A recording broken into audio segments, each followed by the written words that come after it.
Good morning, everybody. So we're back for the week of the official Sunday morning, 10 o'clock, Clear Mountain Monastery YouTube live streaming. So it's good to see that people who I know, good people, are tapping in, and feel free to say hello to one another as you're doing. It's interesting, trying to conceive of this YouTube interaction. Is it conversation? How formal should it be? I think Nisabho and myself will both be trying to figure that out. And I think the general format for these Sunday talks will be I'll probably come a little bit early, like I did today, maybe around 9:50 or so, and just start sitting on the screen. And then we'll actually start at 10 and then have a talk, share some thoughts for about 30 minutes, 40 minutes around a specific sutta, and then have probably a 10-minute Q&A session for people to write in questions in the chat. And feel free to write in questions as we go along. I probably won't address them until the Q&A time, but if you've got an urgent question, that can be a good thing. And feel free to get it off your chest and write it down. So in the spirit of kind of the traditional formal Dhamma talks, started off with the traditional invocation, the homage to the Triple Gem. Namo tassa bhagavato arahato samma sambuddhassa. Namo tassa bhagavato arahato samma sambuddhassa. Namo tassa bhagavato arahato samma sambuddhassa. Buddhang dhammang sanghang namasami.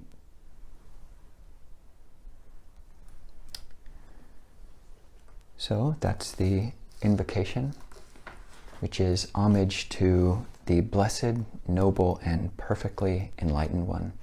I go to the Buddha, the Dhamma, and the Sangha for refuge. Just a nice thing to say and a nice thing to do. Whether you're giving a talk, or you're listening to a talk, or you're just going about your day, it's just a beautiful thing to say. It has its roots all the way back in the Pali Canon. There are times when the Buddha suggests that people can use that specific phrasing to just express their faith or their conviction, or just to give themselves a little bit of encouragement. And there were people who then did that, and examples of that in the earliest discourses of the Pali Canon. We'll be continuing to go over the Maha Asapura Sutta, which we went over last week on Sunday, and then we had a bit of a Q&A on Wednesday evening at 6:30.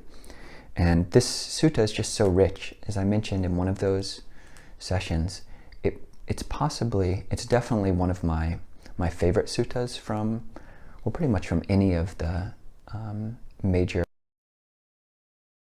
portions of the Buddhist canon. And it might be my favorite from the middle length discourses, although there are so many good discourses in here that it's hard to say. And I don't have to. There's no reason why you have to have a favorite. So as a bit of an introduction, this discourse is given by the Buddha to monks, and the whole theme is around what it means to be, the translation which is used by Bhikkhu Bodhi is a recluse. So what it means to be a recluse, and encouraging the monks to repeatedly reflect on what that means, how one can be a true recluse. And last Sunday we mentioned that really this principle is not just restricted to monastics. It includes anyone who's serious about their practice. What does it mean to be a true spiritual aspirant? What does it mean to be a follower of the Buddha? And as monks, we've got this whole outfit. We've got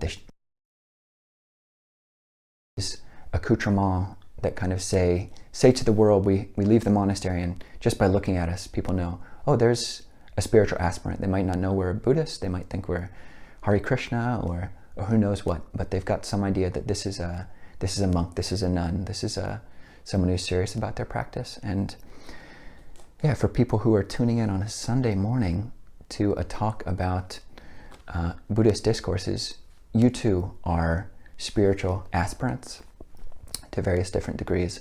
And yeah, it's good to acknowledge that. And you do give off symbols of that, whether you know it or not, whether it's just your demeanor or whether it's your t-shirt. These type of things do give signals to the world. So how do we live up to that? How do I live up to the haircut? How do I live up to the robes, this beautiful color of the robes? So that's the subject of the discourse.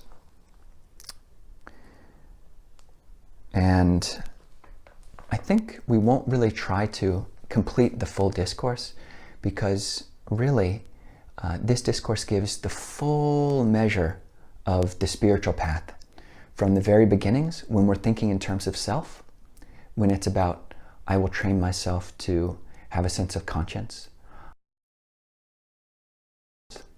I will purify my verbal actions. I will purify my mental actions. I'll purify my livelihood. I will act with restraint of the body. I'll try to be moderate in my eating. I will be devoted to wakefulness. I will live with mindfulness and clear comprehension in all of my movements, going forward, going backwards, standing, sitting, lying down. I'll do all of that with mindfulness, clear comprehension. So all of that in this discourse, that's a lot. That's a lot. That for most of us, that might be the primary mode that we interact with the teachings. Is this, to some extent, you can think of it as an ego-based practice in a sense, and we use that term just as a placeholder. But then the sutta goes on to abandoning the hindrances. We desire, we abandon ill will, we abandon sloth and torpor, restlessness and worry, and doubt. And then it goes on to the jhanas, the meditative attainments, the absorptions, and then it goes on all the way to nibbana, to the realization of enlightenment. So we've got the full spectrum of the teachings just in this one discourse. So we can take it slow. I think we'll probably continue to revisit this in upcoming weeks. This upcoming Wednesday, actually, Nisabho and I will be having a dialogue. We'll be talking about a different discourse, I believe, Majjhima Nikaya number 17, about the Great 40. Next time I give a Dhamma talk, which will be sometime next month, then I'll continue Sapura Sutta. And in general, I think Nisabho and I are going to be switching Sundays. So he'll give a talk, and then I'll give a talk, and back and forth like this. So you get a little bit of variety.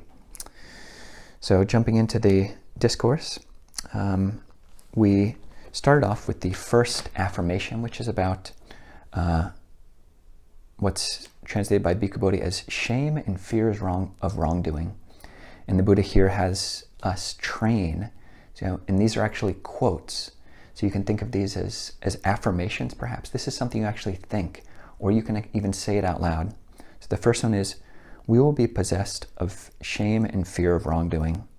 That is how you should train yourself. The next training is, what more is to be done? Bhikkhus, you should train thus. Our bodily conduct shall be purified, clear, and open. And we will not laud ourselves and disparage others on account of that purified bodily action. That is how you should train yourself. So, before going into the specifics of that specific training of what it means to think in that way, I think it's worth just talking about this whole realm, or this way of training, which we're calling affirmations, or the Buddha is basically just framing it as trainings. It's a specific mode of discourse, a mode of teaching which the Buddha used not infrequently. There's a collection which you can find on the web called for a Sangha website, and it's basically every instance in the canon when the Buddha used this specific injunction to encourage the monks or encourage lay people. There are many instances of that, where the Buddha used this phrasing, thus you should train yourself. And then there's a quote, and then the Buddha says, that is how you should train yourself. And it's interesting, you know, this is a slightly different mode than just formal breath meditation, which most newcomers to Theravada Buddhism, or Buddhism in general, the Dhamma door which people enter into the teachings with, is basically usually just on this very ecumenical breath meditation. There's absolutely nothing Buddhist about it. You know, you're just looking at the breath, and that can take you a really long way. But this is another way to. I'd also say there's nothing specifically Buddhist about, ethics of bodily conduct. But these are, becoming more, entering the realm of the very clear and systematic teachings of the Buddha. But there are times when that's what you want. You want a very clear line of thinking. It's the potpourri, or the whole gamut of spiritual teachings which are on offer to Americans, in the 21st century, are just, we just have so many things to pick from and choose from. But these teachings are just very, to the heart, very matter-of-fact teachings, and we can use them to guide our day. I will purify my bodily conduct. I will purify my bodily conduct. I will be endowed with hiri and ottappa. I'll be endowed with shame and fear of wrongdoing. If you want, and if you have an inclination or an affinity with the Pali language, you can even say them in Pali. Say, Hirotapena samanagata bhavisami. I will be endowed with conscience and fear of wrongdoing. And you can say it again and again, and it can be almost a mantra, or it literally is a mantra, depending on how much you want to, just really hone in on this. And all of us have different training grounds, different focuses for where we are in our lives. And I think for many of us, meditation is wonderful, and meditation is a grounding for our days. Meditating a certain amount of time in the morning, meditating a certain amount of time in the evening. Nisabho recommends 45 minutes for most people, and I think that's a really good recommendation. But what do you do with your life, at evening sit? And oftentimes a lot of us have, we've got addictions. We've got various different compulsions of mind and habits which are unwholesome, and we really need to look at those clearly. And the Buddha did give very clear instructions on what to do with this, and to keep those instructions on the forefront of our mind is a good thing. So when all of the other voices which we've been training ourselves in for our whole lives, or who knows how many past lives, start coming up the bodily purification, it's a good idea. Specifically, what the Buddha is referring to here on the most fundamental level are the 3/4 of the 5 precepts which deal with bodily action. So refraining from killing, refraining from stealing, refraining from sexual misconduct, and the 5th precept of refraining from intoxicants. So these are actions of body. And we have so many voices in our head that are, hopefully it's lessened for however long you've been on the path, the strength of the positive voices, the strength of the positive affirmations, and their echoes, and they get more power, and we're less and less inclined to follow the voices which say, yeah, but moderation in all things, you know, a little bit of, you know, just take a little bit of drink, you know, once a week or whatever. And of course, a little bit of drink, you know, once a week is better than a lot of bit of drink every day, and work with where you're at. But the Buddha did have clear goals. So working towards this in these different realms is something which the Buddha praised, and which we can train ourselves in if you want to. And these affirmations are not, or aspirations are not, commandments. They're just things which we voluntarily take on. So yeah, think about them however you will, however is skillful. There's a very beautiful tradition which comes up in the Chinese canon.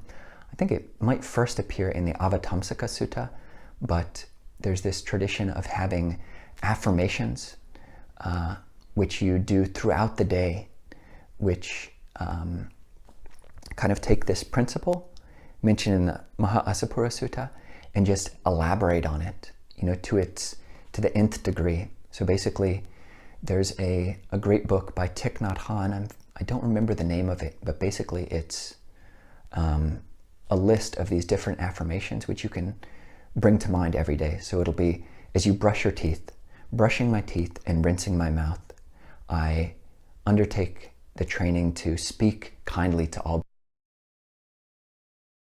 With every step, I vow to take step towards Nibbana. Or looking in the mirror, I vow to see the reflection of the thus gone one, or this type of thing. And yeah, finding different ways to bring these affirmations, these aspirations into your day. Yeah, there's all sorts of creative ways you can do that. So experiment. You could just go through all of them, you know, first thing in the morning. This is the book I mentioned, Thus You Should Train Yourself. And there's about 90 or so affirmations in there. It has the Pali and the English. And you can pick out your favorites, because the Buddha didn't give them all like in one discourse. This Maha-Asapura Sutta has about 9 of them. A lot of other ones. And you can find out which ones are most meaningful and most useful for your practice. And then do those. Same every evening, same every morning, or sprinkle them throughout your day. Whatever works for you. Or if you're just like, okay, this is bordering too much on being Buddhist and I'm not down for that, then fair enough. You don't have to do it at all. There's no compulsion. But for those of you who are inclined, then yeah, experiment. This is a fun place to practice, and it gives benefit which maybe direct breath meditation doesn't always do. So yeah, you can tune into it anytime. The proliferative mind, which is just stuck in thinking, this is just a very specific way of thinking. So check it out. So let's look deeper into this actual, what the Buddha says here about training bodily conduct. So, quote, "Our bodily conduct will be purified, clear and open, flawless and restrained, and we will not laud ourselves and disparage others on account of that purified bodily conduct." So one thing you might notice is that the Buddha is here speaking in, I mentioned the word egoistic terms. You know, this term our bodily conduct, we will be. This is noteworthy because, as you probably all know, the Buddha, didn't he teach anatta? Didn't he teach not self? What is the Buddha doing? Is this really the word of the Buddha? If he's saying, you should think, I will be such, I will not be such, we will be that, we will be this.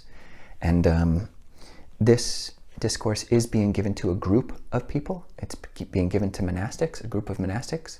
So the Buddha uses the words we and our, but the other affirmations are given to specific individuals in which he will.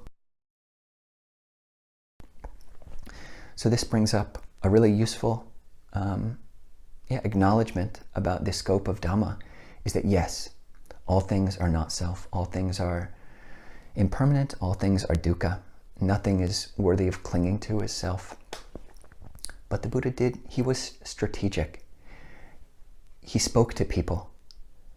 Pretty much all of the discourses in the Majjhima Nikaya, most in the Samyutta Nikaya, the Anguttara Nikaya, the Digha Nikaya, these are spoken of in personal terms.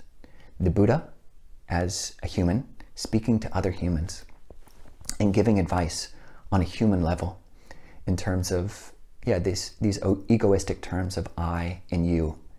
And on a more fundamental level, which, of course, modern physics, where is this self? It's of the body. It just doesn't exist. You break down all of the cells of the brain, you go down to the level of quarks and gluons and all these other things. You can't find a self. Maybe physics, okay. So on the level of anatomy, it's just not there. But on a functional level, on our day-to-day lives, we deal with people. We deal with our friends, we deal with the people who we interact with, our family members. And the Buddha acknowledged that and didn't try to just, suggest that we should all pretend that we've realized the absolute truth of not self. Maybe you've met people like this. In a monastery, you do meet people like this who, kind of just, it almost seems like an affectation or instance of, I think there's this term, spiritual. Just, you never refer to yourself. I'm never going to use the word I. There is just the speaking of this truth, this type of thing. And it comes off as stilted and, you have to acknowledge the conventional level of speech, and the Buddha does that. And there are places in the Samyutta Nikaya, perhaps elsewhere, where the Buddha talks about different types of accomplishment. So he speaks of accomplishment of view, accomplishment of morality, accomplishment of clear seeing, yoniso manasikara, accomplishment of having friends, good friends, accomplishment of being capable of putting forth effort, accomplishment in heedfulness, and here comes the relevant accomplishment, is accomplishment of self, atta sampada. And again, this is a provisional teaching which, we can just think of as self-esteem. These are self-esteem teachings. You have to have a healthy sense of self before you can put an end to self. There's a discourse where Ananda is talking to a nun, and he says, you use conceit to put an end to conceit. So that's what these trainings are about, which mention me and we and our and this type of thing. So on a conventionally speaking, our bodily conduct will be purified, cleared, and we will not laud ourselves and disparage others on account of that purified bodily conduct. And again, this is pretty specific. This is a specific type of morality. It's not the worldview which just says, oh, anything goes. Everything's empty. As you mentioned, Kovilo, like there's, you go on to level these gluons, whatever those are, or these quarks, and it's just all empty. It's just like the Buddha gave this instance, even in his lifetime. If I use a sword and I chop off someone's head, that's just emptiness passing through emptiness. It's just gluons passing through gluons. Kovilo, come on, that's how the world is. but that's not how the Buddha taught. There are clear ethical standards, and yeah, there is killing, there is stealing, there is sexual misconduct, and there are the taking of intoxicants. And when you refrain from those, that's what purification of bodily action is about. It's about the not doing these things. Yeah, unfortunately, like modern secular, at least American discourse, this word purified or purity is basically either it's made fun of, or the only time you see it is in, say, soap commercials or, shampoo advertisements or something. This is the utmost purity. Whereas purity of ethical conduct, the purity which comes from, doing things, not doing things which would lead to stains of the heart, that's hardly ever talked about. You don't hear a news conference giving advice on purity of body, speech, and mind. But the Buddha did talk about this. Purity, clarity, openness. This is another thing. Openness. What does it mean to have an openness of our bodily conduct? It's basically the ethical, just not being shady. This is a great word. The Buddha didn't, it's a great English word, being shady about something. And that's exactly the opposite of openness. It's when you're being sketchy. Kind of when you sneak into the kitchen to open up the fridge and you look around. Is anybody here? Can anybody hear me? And you take out that, whatever it is, and then you eat it. That's sketchy behavior, that's shady behavior. And again, not to say that there's inherently anything wrong with going to the refrigerator and eating food. We have to eat food, but we have to train our intelligence, our moral and intellect, our moral intellect, basically. Like, what is worthy of shame? What isn't worthy of shame? But that's just the feeling, this kind of looking around. Is anybody going to see me? That's non-openness. And what are things that are open? It's the things which you have no shame to do at all. There's no shame in non-killing, no shame in not stealing, no shame in refraining from sexual misconduct. You have nothing to hide. You haven't told any lies. You haven't. And when you do break these, if you're living in a culture where other people are keeping them, then you do start feeling a bit closed. You have to start you start feeling like you have to start telling lies about what you've been engaging in. So just non-shadiness of bodily conduct. I will be non-shady in my bodily conduct. And you want them to be as heart-poking, as deeply impactful as possible. So what that means is finding vocabulary, finding terminology, finding terms of phrase which are the most meaningful for you, and then making much of that. So if the word shady, or our bodily conduct shall be purified, clear, and not shady. Maybe that means something more to you than open. Then fair enough. Translate it that way for yourself and add on words and basically make these things as meaningful for yourself as possible. Or if you love the Pali, then do it in Pali. If you like French, do it in French. If you like Spanish, Thai, whatever. Just do something which is the most impactful for myself and many other monastics, but also many lay people. Really have this affinity for whatever reasons to Pali, and there's a strength to it. So saying this training in Pali has a weight to it, which the English doesn't. Parisuddho no kaya samacharo bhavisati uttano vivato nachaddava sangvuto cha. We've created this whole web of meaning, what which each of those words mean to us. And yeah, that's a good thing, because we want the teachings to go deeper and deeper into our hearts, into our lives, into our practice, into our days. We open it up to Q&A, is just this last point. Our bodily conduct shall be purified, clear and open, flawless and restrained. And we will not laud ourselves and disparage others on account of that purified bodily conduct. There. We will not laud ourselves and disparage others on account of our pure bodily conduct. That is awesome, yeah? The Buddha's like calling us out.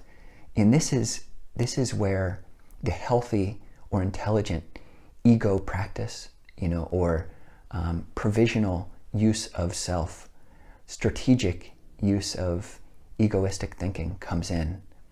Because if you're stupid about your selfing, then you start thinking, as the Buddha suggests here, that you shouldn't. That is, oh, I'm not killing. I don't even kill animals. But that person is, he just slapped a mosquito. Or I don't steal. I don't even steal off the internet. And that guy, oh my gosh, what kind of ethics does he have? Or, yeah, I'm celibate. I'm a monk. I'm a renunciant. Lay people, come on.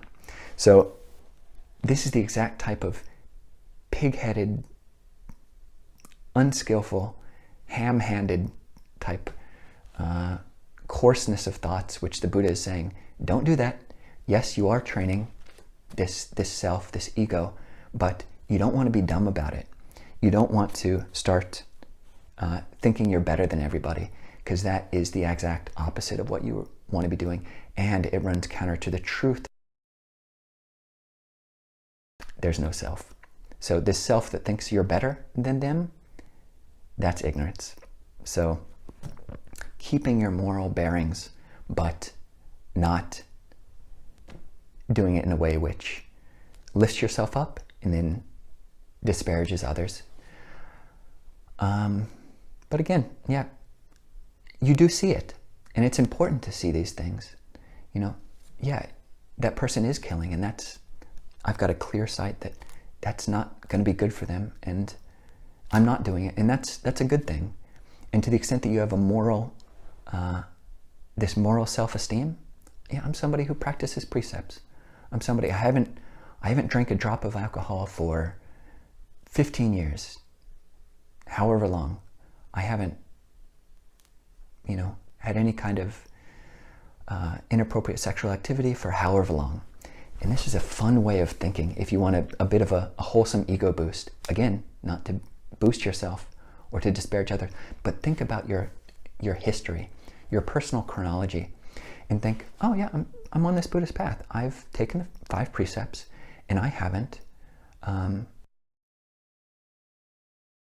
You've got your whole life. You can visualize this. You've got your whole life, but for the last 5 years, I haven't drank alcohol. And then for even longer than that, I haven't killed anything for the last 20 years. I killed that, I went fishing that time with my grandpa, but, I haven't killed anything for, 20 years. Yeah, I've been celibate for, yeah, a good 13, 14 years. So, and then just remembering these things and saying, oh yeah, that's a good thing. And for all my failings, at least there's that. So those are some thoughts, and just on the theme of affirmations, the theme of aspirations, how the Buddha did teach that was a way to practice, and on the theme of purity of bodily conduct. So leave the formal teaching at that and open it up to questions. Okay, maybe just one, which people use to not refer to themselves, spiritual something. The internet cut out right then, right when you were talking about self-esteem teachings. So it could be people referring to themselves. Could be spiritual bypassing, or just healthy ego function, or intelligent selfing.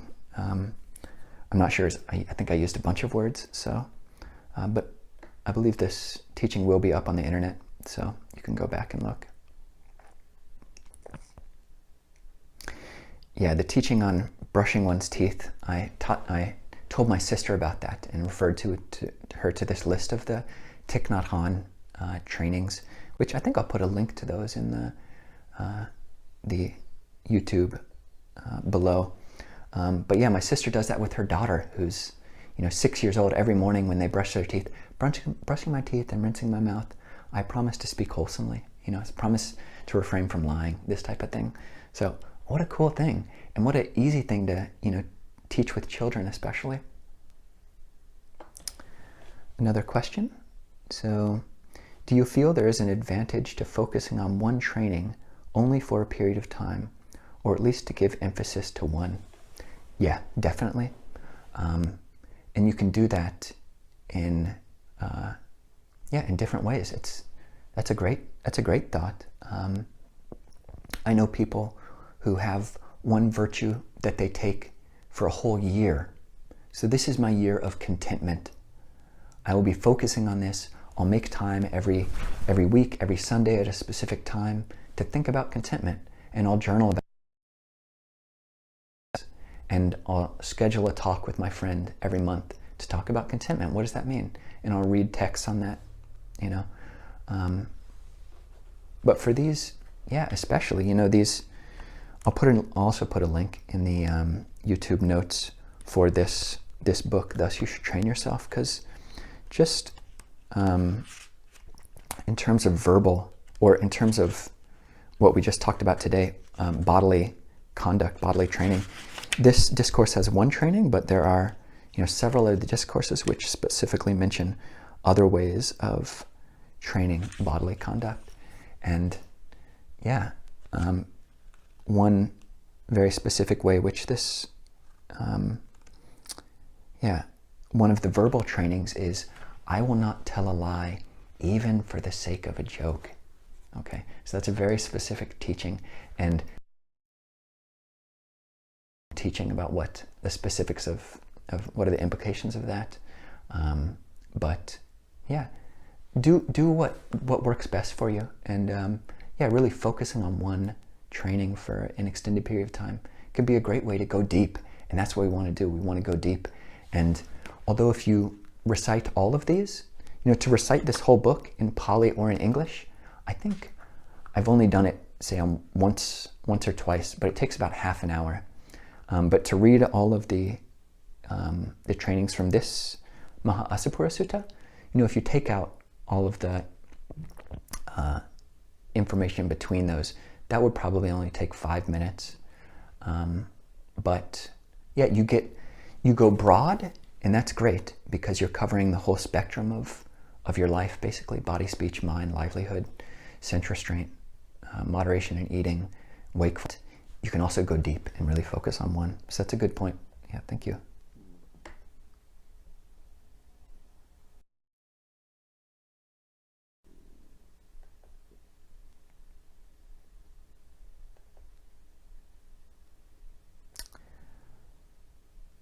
All right. Well, that might be all the questions that we've got for this week. So I appreciate it's been great seeing people's names, and right now at times we've had 15 viewers, which is a cool thing. So